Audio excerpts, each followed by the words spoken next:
कब्रिस्तान।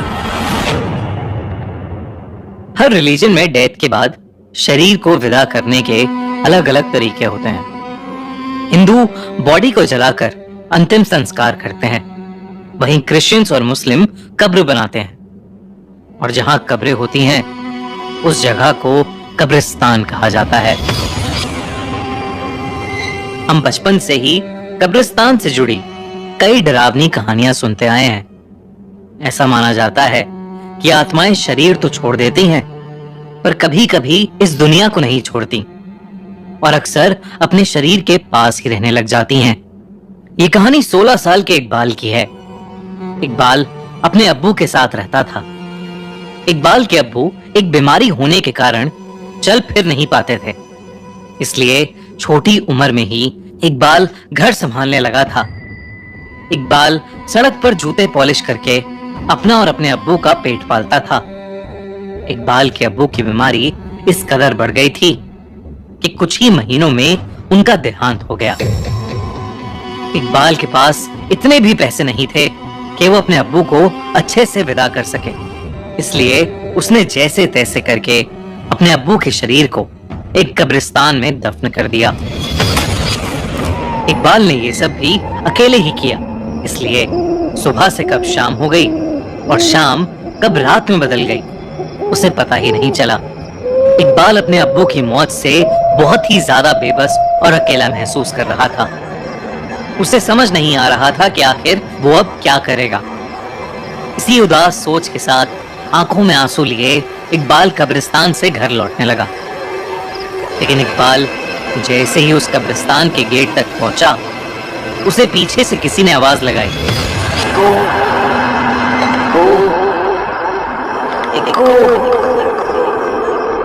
इकबाल एकदम से रुक गया। वो सहम गया क्योंकि उसे इक्कू सिर्फ उसके अब्बू बुलाते थे। इकबाल को लगा कि शायद उसके कान बज रहे हैं कि तभी उसे एक और आवाज आई, इक्कू बेटा, इक्कू, मुझे बहुत प्यास लगी है बेटा, जरा पानी पिला दो। अब इकबाल के रोंगटे खड़े हो गए थे। ये आवाज उसके अब्बू की ही थी।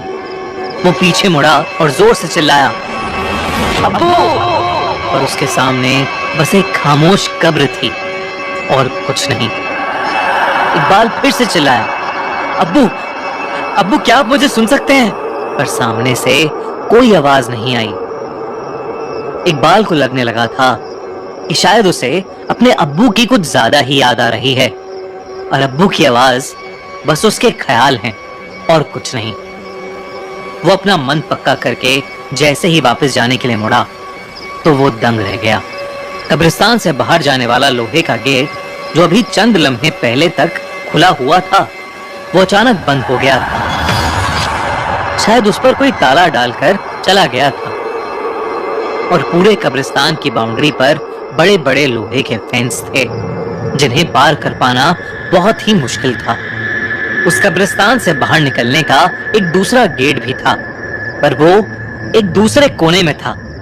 उस गेट तक पहुंचने का मतलब था इकबाल को पूरे कब्रिस्तान के बीच से होकर गुजरना पड़ता। लेकिन इकबाल के पास और कोई ऑप्शन भी नहीं था, तो वो दूसरे गेट की ओर जाने लगा। देर रात हो चुकी थी। उस कब्रिस्तान में तेज हवा और एक बेजान खामोशी के अलावा और कुछ भी नहीं था। अंधेरे में वो कब्रिस्तान और भी डरावना लग रहा था। इकबाल हल्का सा घबराया हुआ जल्दी से जल्दी बस वहां से बाहर निकलना चाहता था, लेकिन कुछ ही दूर चलते हुए इकबाल को कुछ ऐसा दिखा जो उसे बहुत अजीब लग रहा था। अब आईपीएल उसने देखा कि कब्र के किनारे एक आदमी अपने घुटनों में सर दिए बैठा हुआ है। वो सुनसान कब्रिस्तान के बीचों बीच आखिर क्या कर रहा था? ये सवाल इकबाल का पीछा नहीं छोड़ रहा था। इकबाल ने उस आदमी को आवाज दी, पर उस आदमी ने कोई जवाब नहीं दिया। इकबाल धीरे धीरे उस आदमी के करीब गया। उसके नजदीक जाकर इकबाल ने जैसे ही उस आदमी की पीठ पर अपना हाथ रखा, उस आदमी ने अपना सर उठाया और देखते ही देखते उसकी गर्दन उल्टी घूम गई। उस आदमी का चेहरा बेहद भयानक था और वो अपनी लाल आंखों से गुस्से में इकबाल को घूमने लगा। इकबाल उस आदमी को देखते ही जोर से चीखा और उस जगह से भागा। वो बिना कुछ सोचे समझे बस भागता रहा और कुछ दूर जाकर एक पेड़ से सटकर बैठ गया। इकबाल ने जो देखा था उससे उसकी रूह कांप गई थी। उस आदमी का भयानक चेहरा इकबाल भूल ही नहीं पा रहा था। इकबाल में अब इतनी भी हिम्मत नहीं थी कि वो उठकर एक कदम भी और चल पाए, इसलिए वो उसी पेड़ से चिपक कर बैठ गया और सुबह का इंतजार करने लगा। तभी कुछ ही पलों में वहां कोहरा फैलने लगा। वो कोहरा देखते ही देखते इतना गहरा हो गया कि इकबाल को अब कुछ भी दिखाई नहीं दे रहा था। तभी उस कोहरे में इकबाल को एक औरत की परछाई दिखी जो तेजी से उसके सामने से निकली। इससे पहले इकबाल कुछ समझ पाता, उसे उस कोहरे में एक बच्चा भागता हुआ दिखा और उस बच्चे के पीछे एक औरत भी भाग रही थी। वो बच्चा तो कोहरे में कहीं गायब हो गया, पर वो औरत इकबाल के पास आकर रुक गई। इकबाल की धड़कनें तेज होने लगी थी। आखिर वो औरत ठीक उसके ही सामने क्यों रुकी थी?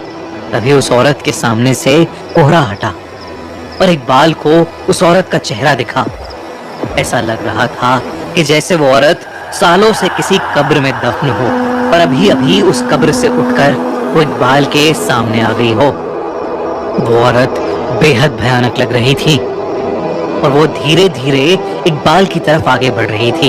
इकबाल जब डर के मारे पीछे हुआ तो उसका पैर फिसल गया और वो पास में खुदी हुई एक कब्र के अंदर गिर पड़ा। इकबाल उस कब्र से बाहर निकलने की कोशिश करने लगा, पर वो उससे बाहर ही नहीं निकल पा रहा था। उसे ऐसा लग रहा था जैसे किसी ने उसे पीछे से जकड़ लिया है। जब उसने अपनी नजर पीछे घुमाई तो उसकी रूह कांप गई। उसे वही डरावनी भयानक औरत दिखी। उस औरत ने इकबाल का गला पकड़ लिया और इकबाल उस कब्र में नीचे धंसता चला जा रहा था। धीरे धीरे इकबाल की आंखें भी बंद होने लगी थीं। तभी अचानक से एक हवा का झोंका आया और इकबाल को ऐसा लगा जैसे किसी ने उसका हाथ पकड़ के उसे ऊपर उठाया हो। इकबाल उस सहारे से ऊपर तो आ गया, लेकिन दूर दूर तक वहां कोई भी नहीं था। पर इकबाल उस कब्र से बाहर निकलते ही फौरन कब्रिस्तान के गेट की तरफ दौड़ा और वहां से बाहर निकल गया।